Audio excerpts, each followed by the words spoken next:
Budol Israel nga ba? Pinabulaanan ni Energy Secretary Sharon Garin ang inanunsyong investment ng Maharlika Investment Corporation sa National Grid Corporation of the Philippines o NGCP. Maging si Senate Finance Committee Chair Sherwin Gatchalian ay nagtaka rin lalo't palasyo na mismo ang nag-anunsyo nito noon pang Enero. Ang buong detalye ibabalita ni Raymond Dadpaas. Wala pang malaking investment ang Maharlika Investment Corporation o MIC na naunang ipinagmalaki ng Malacanang dahil hanggang ngayon ay hindi pa naisasakatuparan ng ipinamalitang investment ng MIC sa National Grid Corporation of the Philippines o NGCP. Sa budget deliberation ng Senate Committee on Finance na pinamumunuan ni Senador Sherwin Gatchalian, inamin ni Secretary Sharon Garin ng Department of Energy na hindi pa ito naisakatuparan. Sabi ni Garin, hanggang ngayon ay nagtatanong din siya tungkol dito. Pinagtaka ito ni Senador Gatchalian dahil sa buong akala nila ay natuloy na ito batay sa naging pronouncement mismo ng Malacanang. Dahil nung una pa lamang ay suportado na niya ito dahil dapat lamang na pumasok ang gobyerno sa NGCP. Ito ay upang may mata at tainga ang gobyerno sa NGCP na kontrolado ng mga dayuhan. Lumalabas na nabudol ang publiko sa naunang announcement ng Maharlika Investment Corporation o MIC.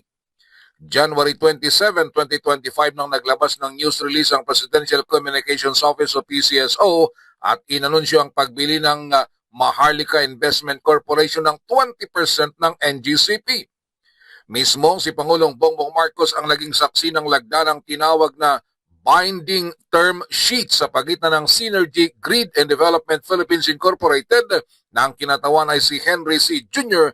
at Maharlika Investment Corporation o MIC sa pagitan ni Rafael Consing Jr. Sa panig ni Gatchalian, isinusulong nito na dapat ay magkahiwalay ang system operation at transmission asset. Ang gobyerno ang dapat ay may control sa system operation at ang NGCP ay sa transmission lamang at hindi parehong kontrolado ng kumpanya. As per our conversations with MIC, Mr. Chair, wala pa yung, how do you call it, the contract itself. There was a letter of irrevocable letter of intent or... I thought we were celebrating na, mababa yung nakuha natin. Diba? Nakatipid pa tayo.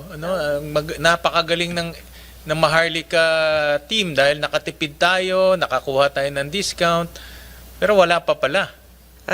We are supposed to get... Parang nabudol yata tayo no?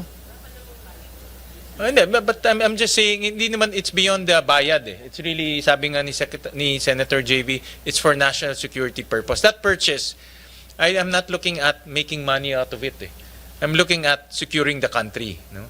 So that... Para sa MBC TV Network News, ito si Raymond Dadpaas ng DZRH. Una sa Pilipinas, una sa Pilipino.